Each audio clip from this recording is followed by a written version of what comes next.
Okay. So welcome everyone. It's wonderful to have you here. My name is Carrie Nicewander. I am the Director of Strategic Partnerships for Open Communities Alliance. And we have some wonderful presenters today. And this is just a great opportunity to learn more. And so I'm so grateful to each person who is here to present and each person who is here so that we can learn together. So Erin Boggs, who's the Executive Director of Open Communities Alliance, will be our first presenter. And then we have John Thomas from My Sister's Place, and Rashida Rattray and Jessica Labrensis, who are coming to us from the Connecticut Fair Housing Center. So it's delightful to have you all here. For those of you who are joining us to learn, if you could put your name and your organization in the chat, that would be wonderful. And this session is being recorded. We know that there are a lot of people with conflicts during this time. So for your colleagues and for other folks, you can spread the word and share it that there is a recording of this that will be on the website that we can share more broadly. So now with that, I am going to go ahead and turn it over to Erin.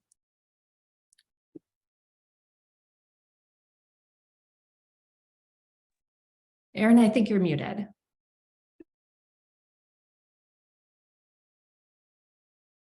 It's wonderful to be here. And if you want to put your view on speaker view so you can see the PowerPoint better, I welcome you to do that. Is it showing up correctly, everyone? Yeah. Okay, good.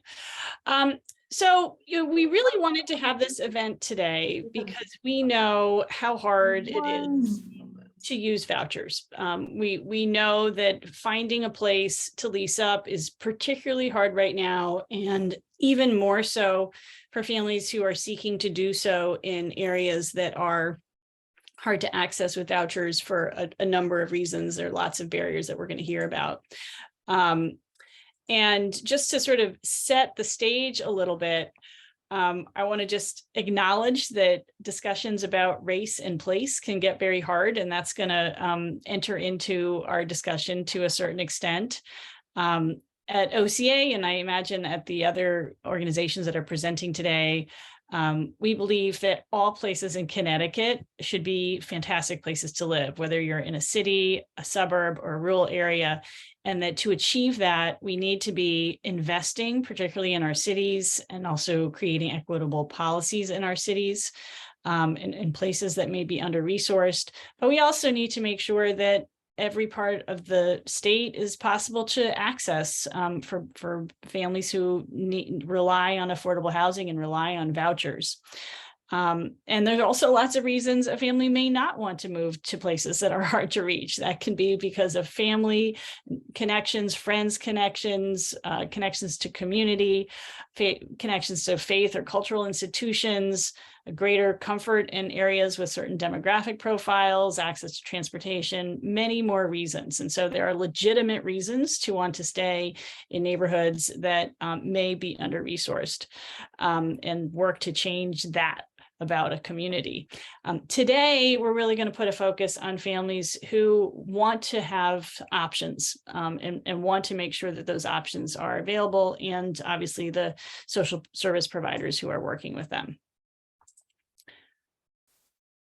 So one starting point for us is looking at where voucher families are living. And we'll just take the Hartford area as an example. This map shows where high poverty areas are in the region. So those dark blue areas, for example, are places where you have 30–40% poverty rates, which is really high and challenging in all kinds of ways.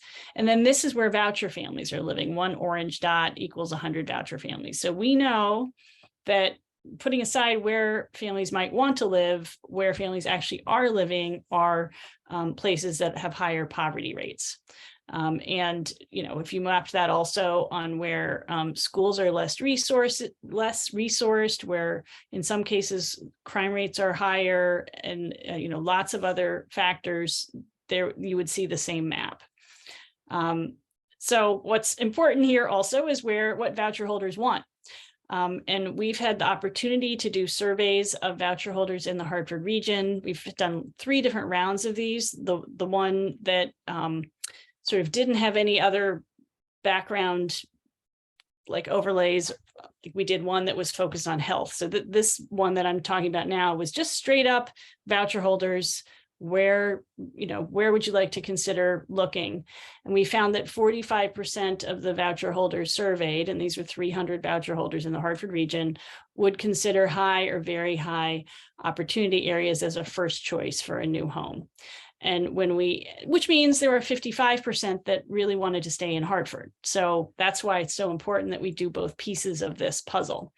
And then for those who wanted to move, and if you look at just the orange lines here, that indicates families with children. The number one reason was personal safety. The second reason was access to high quality schools. And the third reason was better access to a better unit. You'll see that when you talk about, access to transportation, that was sort of lower down on the list as a priority for these families. And when we talk to families about why they couldn't move if they wanted to, the number one reason is that there weren't units for 66% of families, and for about a third of families, transportation was a challenge. So the upshot here is that lots of families do want to move. The number one barrier are a lack of units, which actually can translate into lots of different things, including the barriers of discrimination, barriers of payment standards, lots of things that we'll hear a little bit more about today. But the desire is there, and part of our challenge is to make sure it happens. And if for families who do want this, there are tremendous benefits. So there have been really big data studies with like 10 million tax records by a group up at Harvard called Opportunity Insights, led by a very famous economist named Raj Chetty, who found that when low-income families moved to mixed income communities, if the family moved before the kids in their family were 13, those kids had a greater chance of going to college, and a higher quality college, 30% higher income. Girls were 26% less likely to be single parents. And then for a sort of companion study that was really looking at moves out of public housing to lower poverty areas, there they found that kids in those families were able to earn about $302,000 more than families who stayed. So there's some good reasons to move, just as there are some good reasons to stay. And with that as a background, we can now sort of flip it over, and I think we're moving on to John to talk about resources that can help you get there. Oh, and I should say before we get to John, I must apologize in advance. I have a conflicting obligation, so I'm going to sort of speak and dash, but we're here as a resource at OCA, and we're grateful that you're here and hope we can support you. Thanks. Thank you, Erin. Good afternoon, everyone. Bear with me 1 second. Get this ready.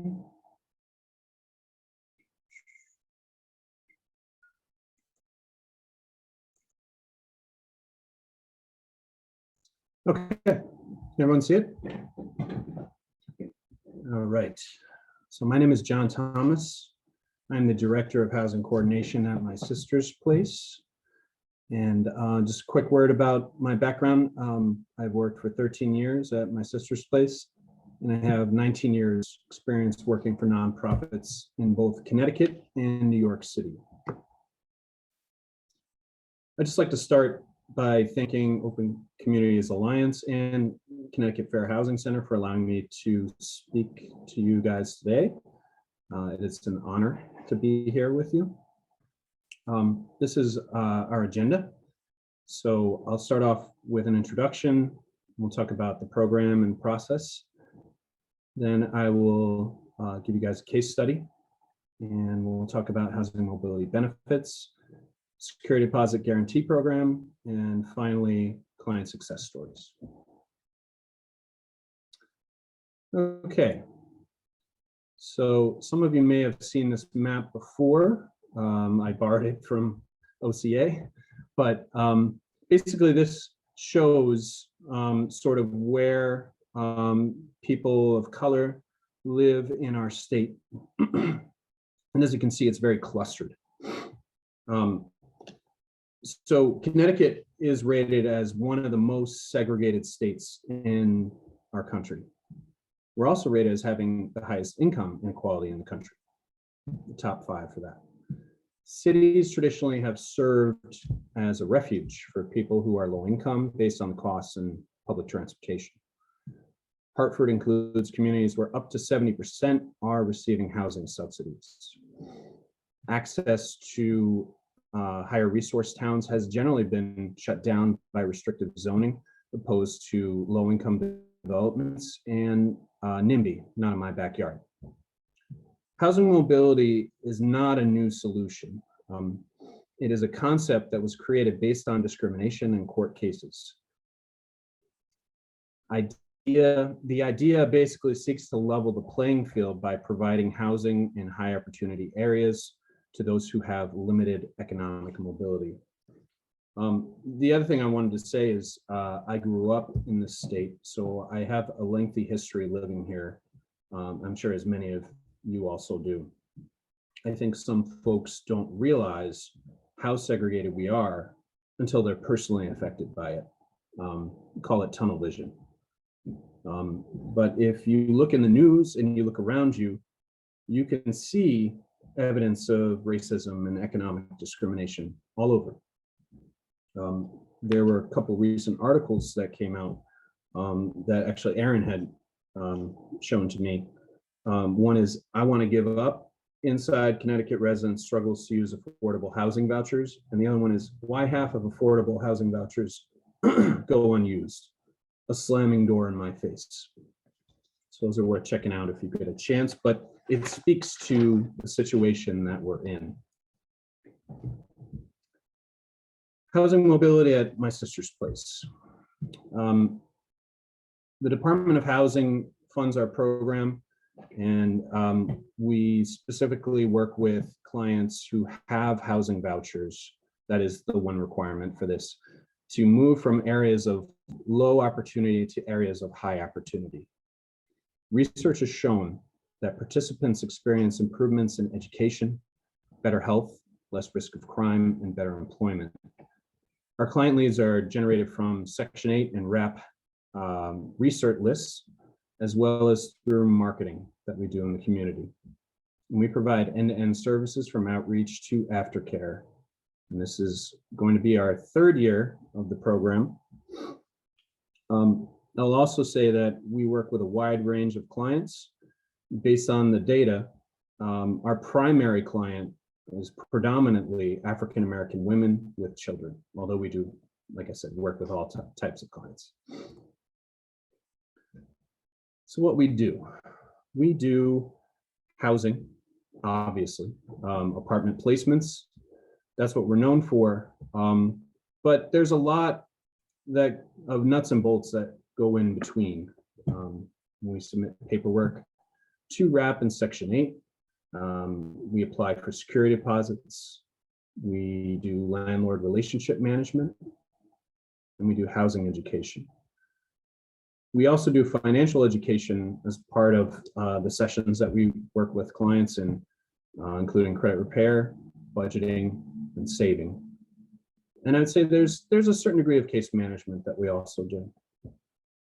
One common misconception is that from the client's end is that we don't actually own any properties. We're not landlords ourselves, but our services are most successful when clients fully participate and also look on their own, I should also say. This is a view at the Mobility App website that OCA has out. It's very, very good application. So if you get a chance, feel free to check that out. All you have to do is enter the address that you're searching for, and then you will see how it's ranked, you know, whether it's very low, low, moderate, high, and very high, and what the payment standards are. And this is a list of some of the towns that we work in, which includes West Hartford, Avon, Simsbury, Farmington, Kenton, etc. I won't read them all out, but there's a lot of towns within our region that we do place in. I think the question isn't really why would I, as a client, want to join this program? The question is, why wouldn't you want to join the program? Quite frankly, as many of us know, it's hard out there. I was in a webinar yesterday. We have the lowest vacancy rates in the nation. PHAs are not always helpful. They are generally overloaded, from what I understand from them. So it's better to have a team helping you than to do it by yourself. So basically, we start with our outreach, which includes reaching the target population, pre-search counseling, and landlord outreach. We move into active counseling, and then aftercare. And one thing I'd also like to mention is that we have extensively trained with Baltimore Housing Mobility. I'm sorry, I messed up their name, Baltimore Regional Housing Partnership, but they're one of the leaders in housing mobility in the US, and they have trained us. We actually went to another training they did more recently in Baltimore and got to meet other programs from around the country. Move into the case study section. This is an example of how our process is applied. So the client, Jane Doe, submits application from our website. She'll receive a call back from Jean and is then assigned Don as her mobility counselor. The intake and housing needs assessment usually occurs within 1 week. And then we will do some education sessions with them, pre-search counseling over the next few weeks. So we're really trying to get to know them. And those can be either in person or over the phone. Then we would begin the housing search, both Jane and the counselor. And during the process, in speaking with landlord X, they contacted, they refused to accept Section 8. So because this is potential discrimination experienced, we make a referral to Connecticut Fair Housing Center. And that is where I'll pause for now and hand it over to Connecticut Fair Housing.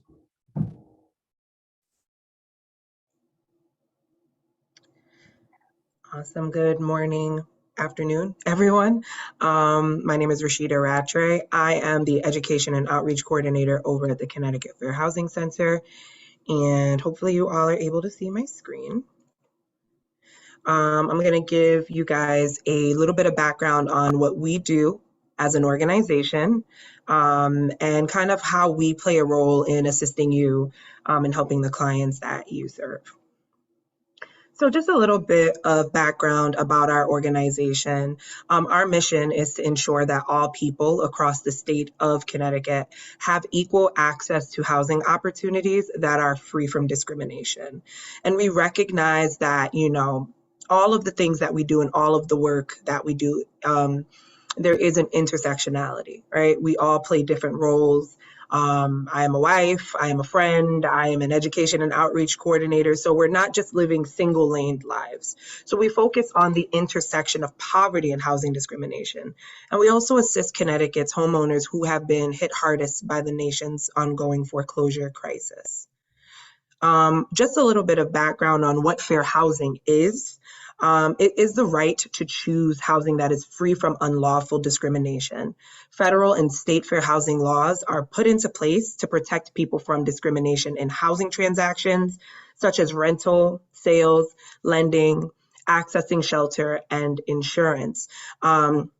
But it's not limited to this list. Even organizations that are providing housing related services, such as housing counseling or giving, helping people with rental assistance, are subject to fair housing laws as well.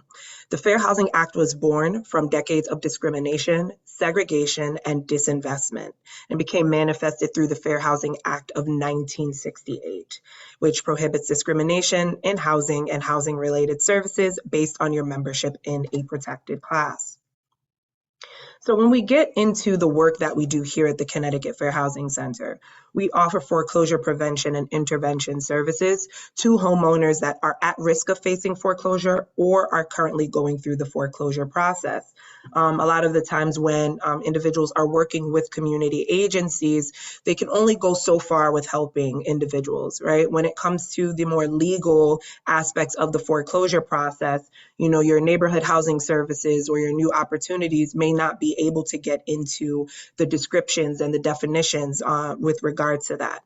And this is where we'll come in. You're able to talk to legal staff here at the Connecticut Fair Housing Center that'll be able to help you break down the more legal aspects of foreclosure and get help with regards to that.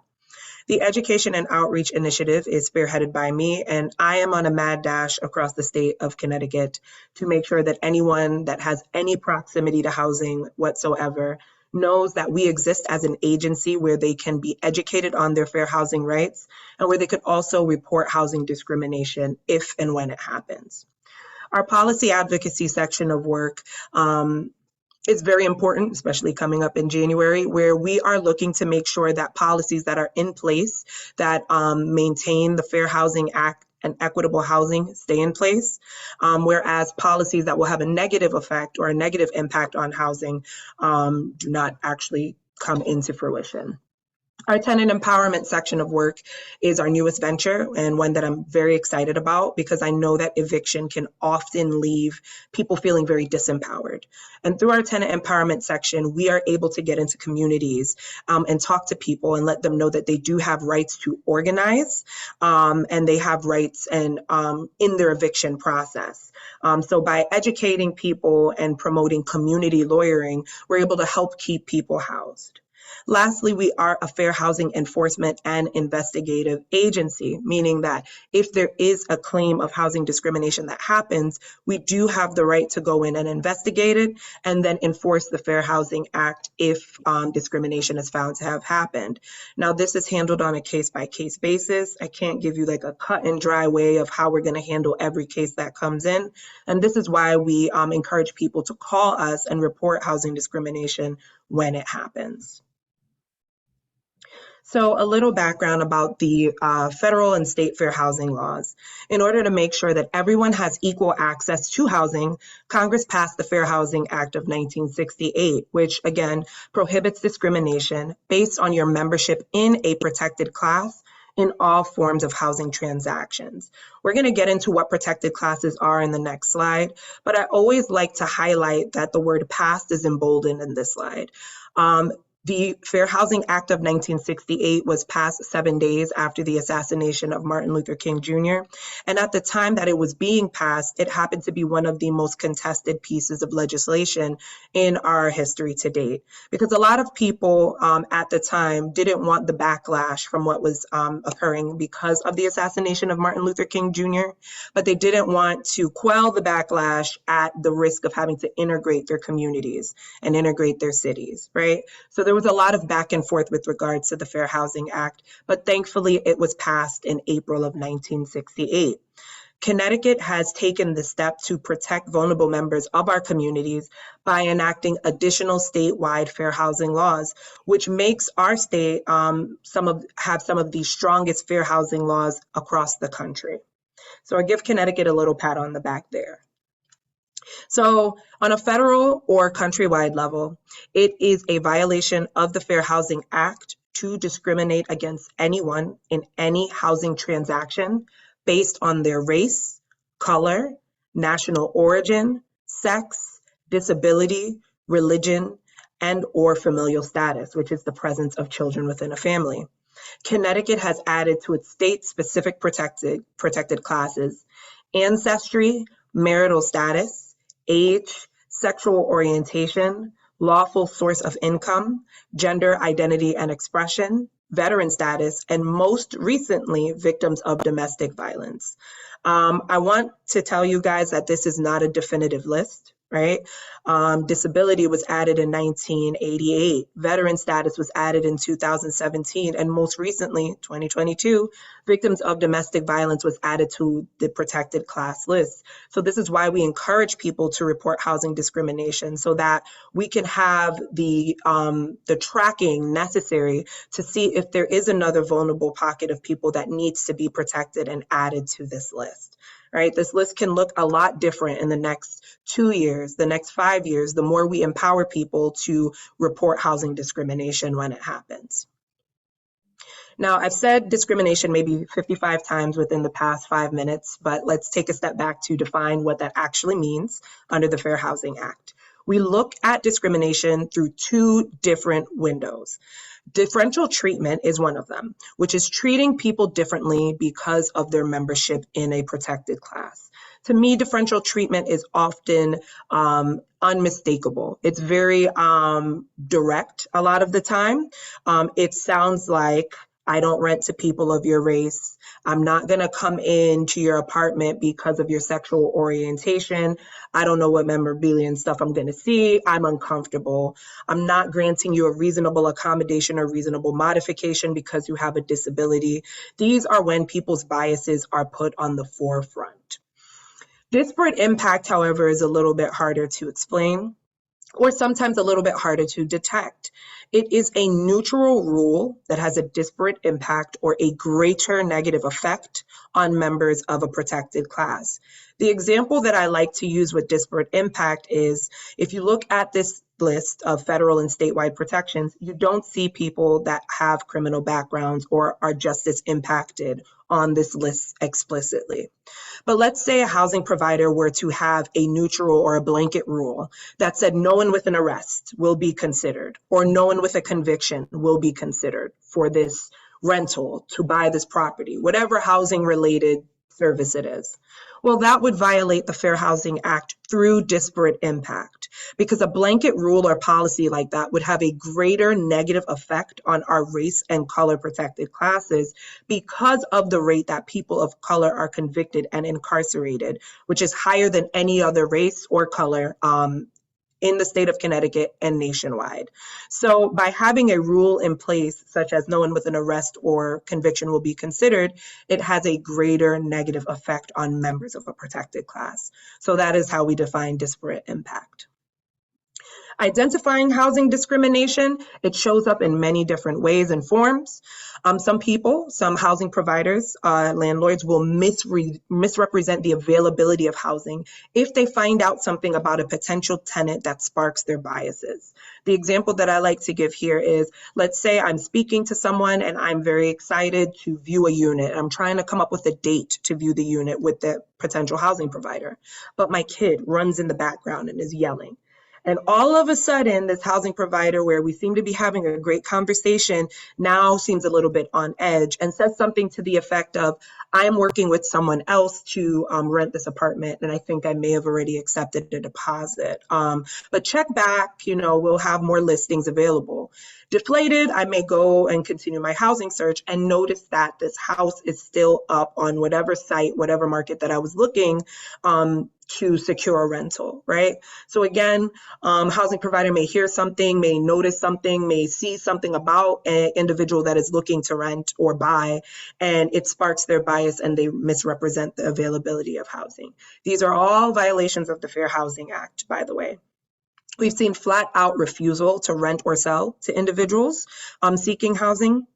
We've seen discrimination in terms and conditions where our population that may have disabilities are getting charged extra fees because they may need reasonable accommodations, such as a emotional support or service animal.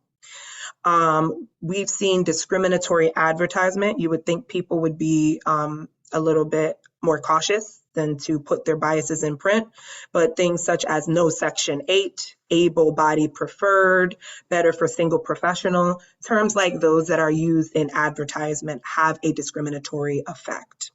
Uses of threats, intimidation, or coercion are also violations of the Fair Housing Act.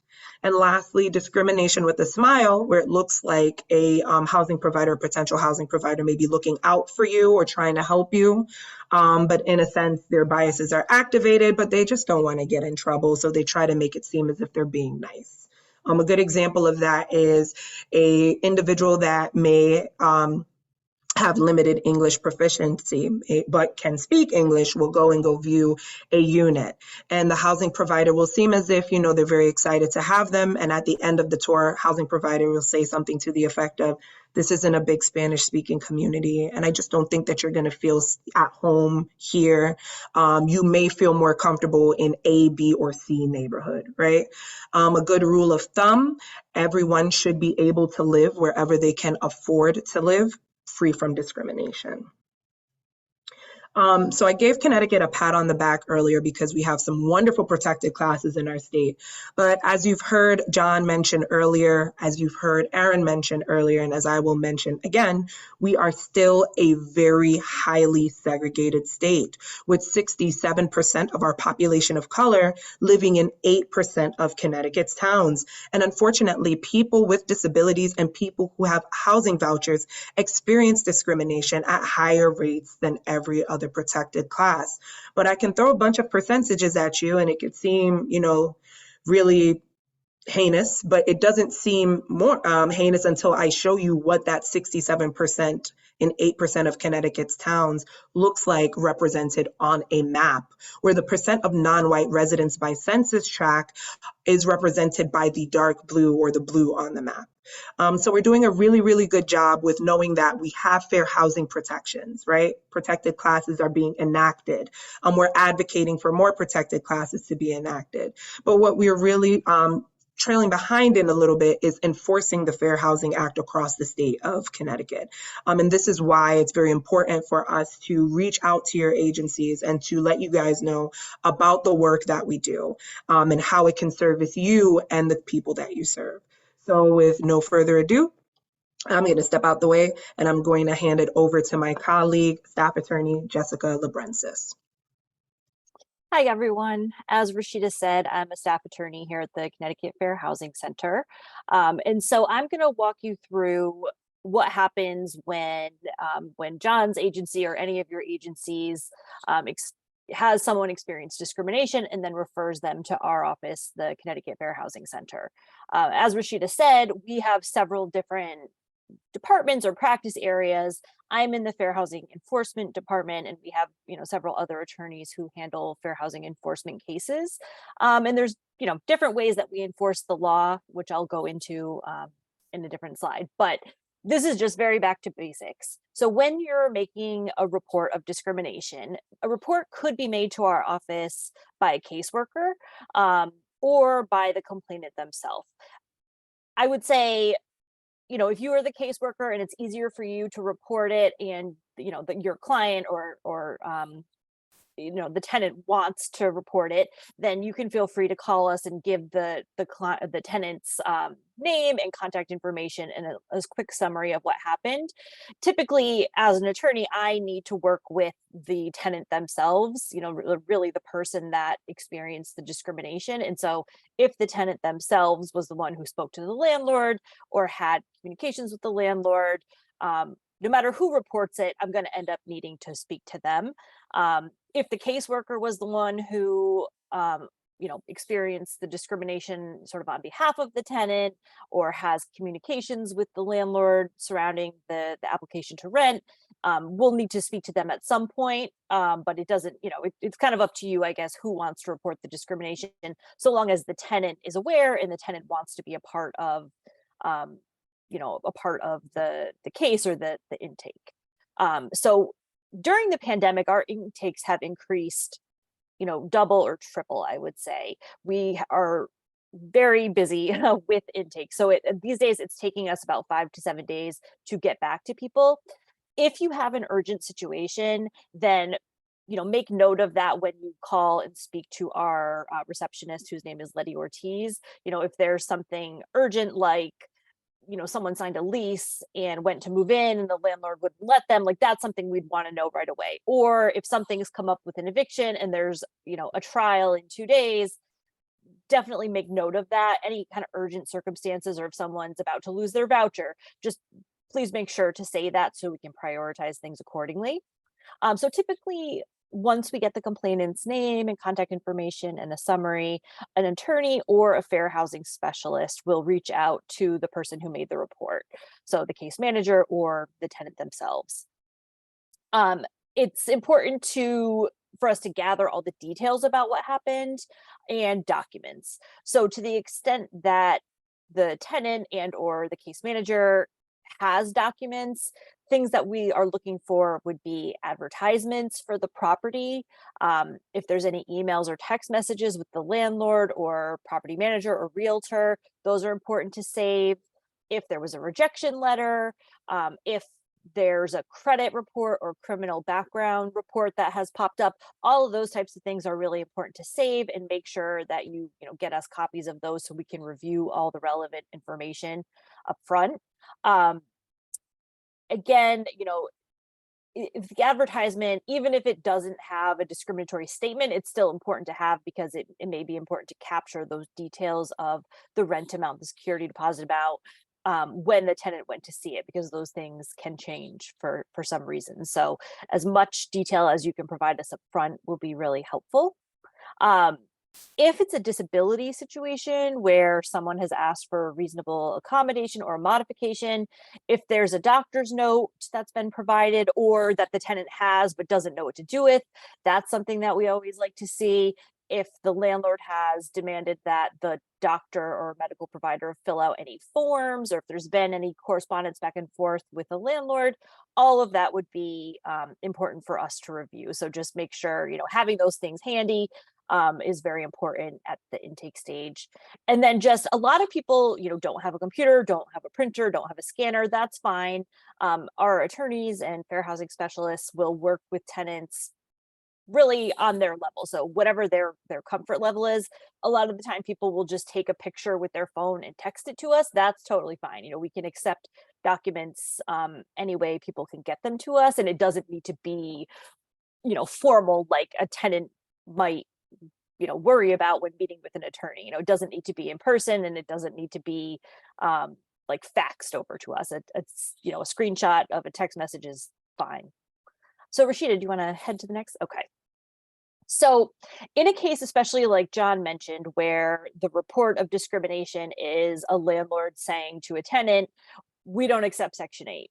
That's that's one of very common scenarios that we receive. I would say the most common scenarios we receive are disability related and lawful source of income related complaints. So in this case, if the tenant was told on the phone, we don't accept Section 8, then our office might undertake a test or an investigation. So fair housing testing is something that fair housing organizations across the US use to attempt to uncover discrimination or to determine that there really wasn't discrimination. It's kind of helpful on both ends as we're trying to suss out what happened. And so depending on the report of discrimination, we may undertake testing as part of an investigation. We may have an investigator contact the landlord and see what happens to them. See if one of our investigators contacts a landlord and reveals that they have a voucher, does the landlord say, oh, I don't accept Section 8? Or do they say, oh, sure, that's no problem? If the latter happens, then we might go back to the tenant and say, okay, I wonder why they didn't want to rent to you. Does it have to do with your race? Does it have to do with a disability? Does it have to do with having children or the number of children? It helps us kind of suss out what happened to that person, whether or not it corroborates the discrimination that the person suspected. We also can use testing and investigative methods to determine whether a unit is still available. So Rashida mentioned that sometimes landlords will misrepresent the availability because they don't want to rent to a certain tenant. I had a case years ago where someone had twins and the landlord knew this. And when the landlord found out about the twins, all of a sudden he was going on vacation, he wasn't going to be around this weekend. So that tenant herself had a family member pose as a tenant, and the landlord said, oh yeah, you can come, made an appointment with her for that weekend. So they really weren't going out of town. So that there she did her own test. And that's something that people can definitely do. If they have a friend or family member who wants to call and see what they're told, that's excellent information to gather. And definitely let us know if you have done that. We may still do our own investigation, but anything that a tenant can gather on their own, might be helpful.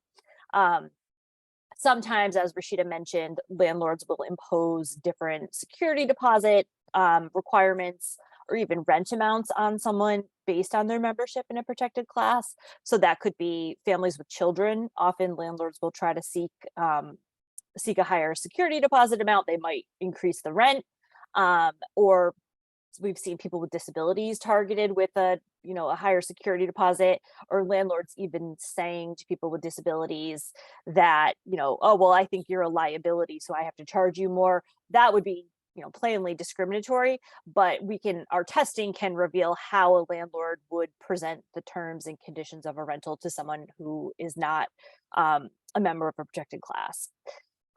So I think that's kind of the basics of fair housing testing. It really depends on the situation, what we'll decide to do, and whether, if the discrimination is in writing. So if the landlord has said, I don't take Section 8, and has said it in a text message, or it's in an email or an ad, then we may not need to undertake testing. It just really depends on the situation.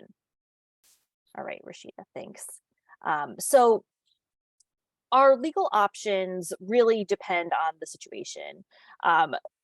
Fair housing enforcement isn't necessarily litigation. It may end up there, but that's not always our first choice. So depending on the circumstances, we might refer the complainant to an appropriate agency. So if someone's coming to us and they have a pending eviction, we typically don't handle eviction defense. And so we might refer that person to statewide legal services or to the Connecticut Right to Counsel program if they're eligible for that. There are situations where we might become involved in an eviction, but it, again, depends on the circumstances. We might offer legal advice for sort of self-help. So there's a lot of landlord-tenant legal issues that come up that we might not be able to represent the person, but if they're dealing with an unreasonable rent increase, if there's housing conditions issues, things like that, we can often offer some substantive legal advice, but not represent the caller directly. If the person has a disability and they're seeking to make a reasonable accommodation or modification request, our website has a great reasonable accommodation letter generator that can be used by a tenant or a case manager. There's prompts that will have you put in the contact information, details about the disability, details about the request, and it will pop out a letter that a tenant can give to the landlord. So that's something that if a tenant is able to navigate a computer or phone and able to sort of operate technology, they might want to start on their own making that request. And if it's denied, come back to us and we may be able to assist them further. In certain situations, we may make the reasonable accommodation or modification request ourselves, represent the client in doing so. Again, depends on the circumstances of when we would do that. We may also advocate on a complainant's behalf to secure housing. So this may come up in situations where, like in John's case study, the tenant was told we don't accept Section 8. If the tenant is interested in that property, we may be able to advocate on their behalf with the landlord to secure the housing.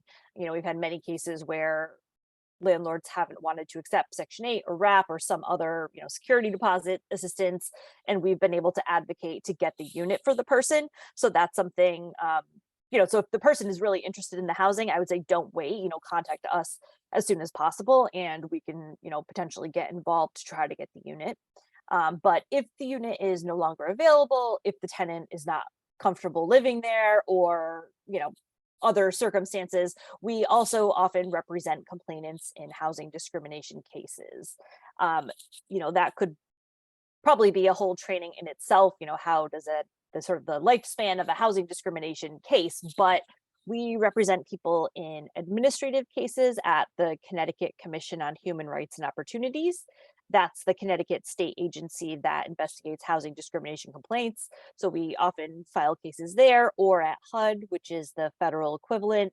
And then also sometimes in state court or federal court, just depending on the legal issues at play.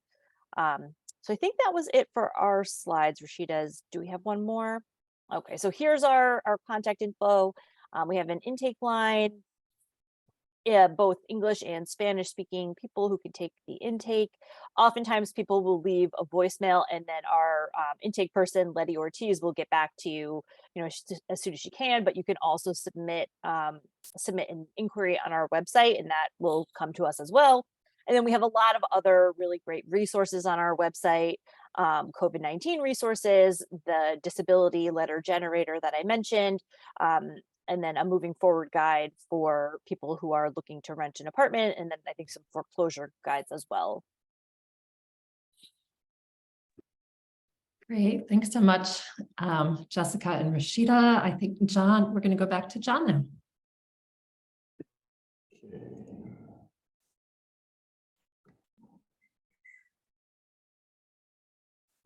One sec.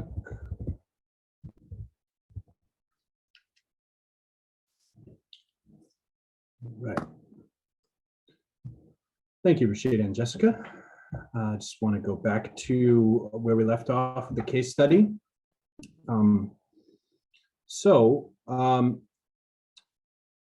That client, Jane Doe, her housing search resumes after speaking with Fair Housing. She goes through apartment showings that we set up in Avon and Farmington, with her top apartment choice being identified in Farmington. Because she is very low income on Social Security, she requested support with her application fee and security deposit, and we in turn then pay her application fee and submit her for a security deposit guarantee application to Department of Housing. And so she's approved, and she signs the lease and moves into her new apartment. Sometimes it is that easy. I can't say enough good things about our hardworking team here in Housing Mobility. I just want to do a quick review of our staff in case you do end up coming into contact with them.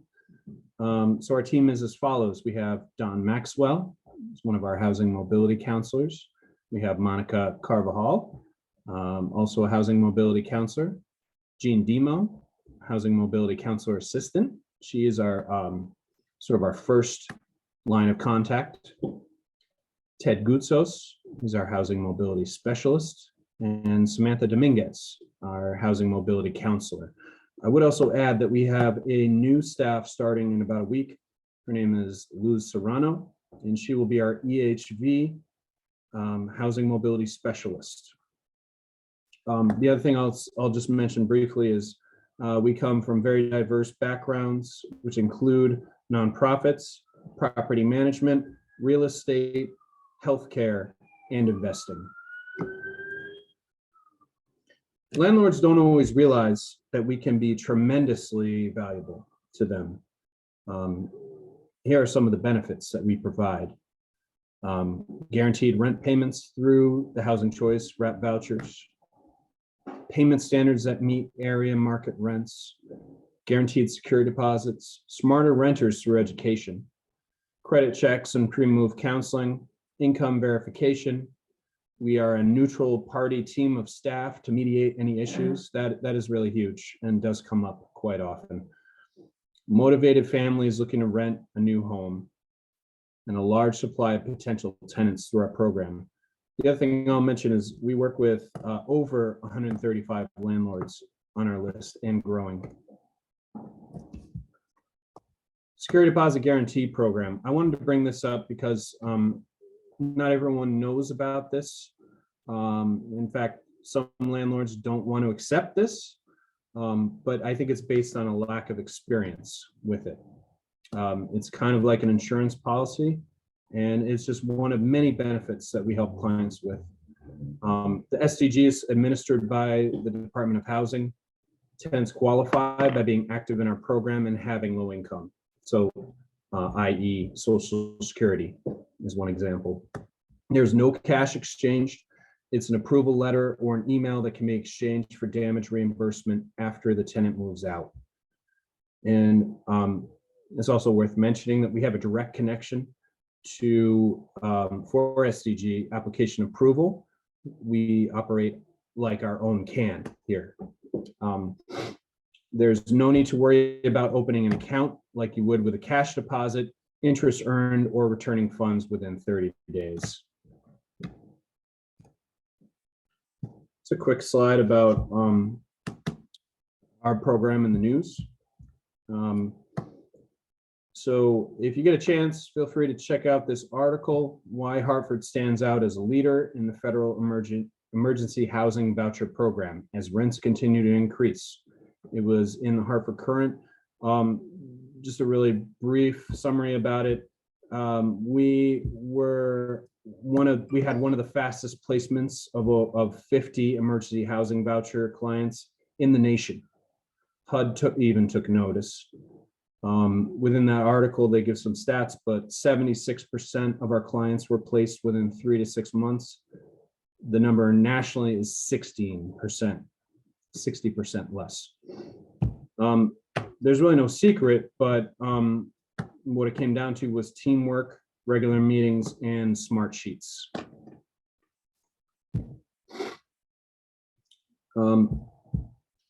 This is one of our success stories. Since we started, we've had 59 mobility placements these past few years. But I want to point out Eric here. So Eric was living in Hartford, and he was sort of living outside. So housing for him was desperately needed and overdue. He had been living in a tent outside. He was afraid to go back to his former apartment building after his apartment had been robbed. It was really challenging to find him secure housing based on pending court cases and probation mandates. Eric was turned down by 5 landlords, and he started to lose faith about the process.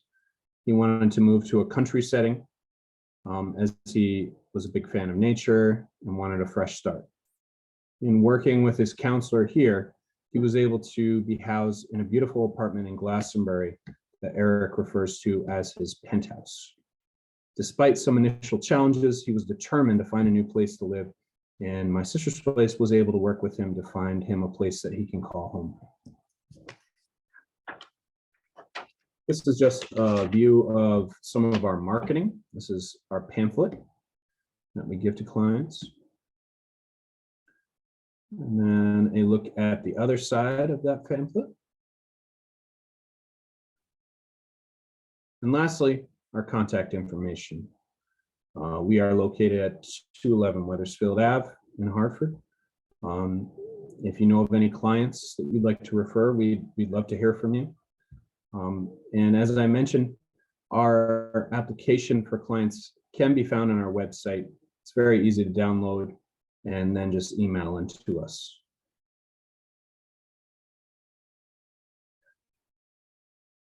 Thank you. Thanks so much, John, and everyone for being here.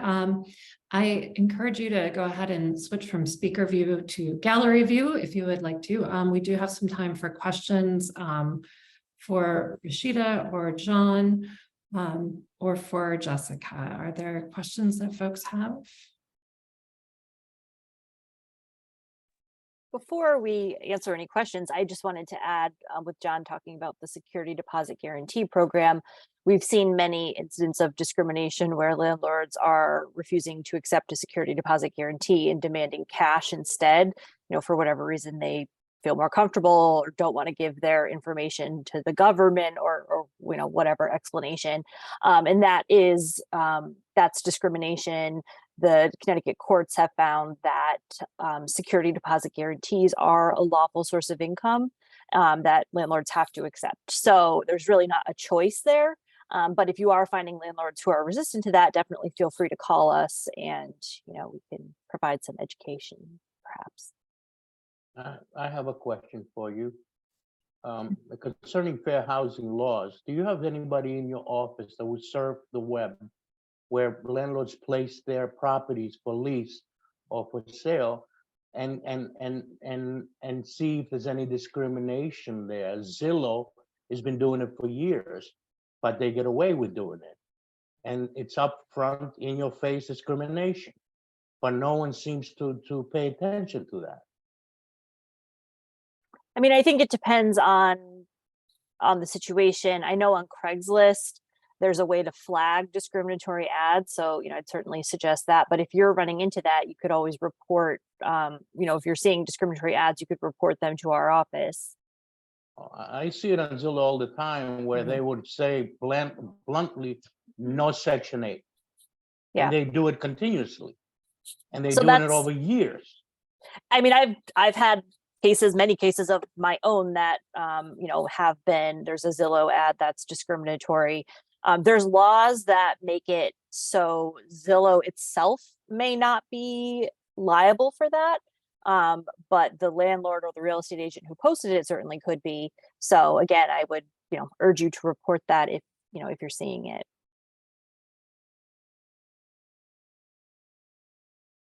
Thanks, Jessica. Are there other questions? I can't see hands, so if there are, just go ahead and unmute yourself and speak up.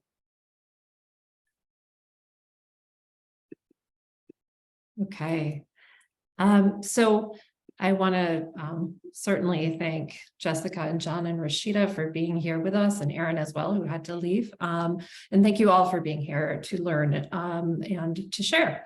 So we are going to put these resources on our event web page, and then we will also email out the recording and the slides. So you have this information, and we encourage you to share it so that we can do the best that we can do in this state for affordable housing for folks. Any last comments from Jessica, John, or Rashida? Okay, great. Thank you all so much and have a wonderful afternoon. Take care. Thank you. Bye, everyone. Thank you.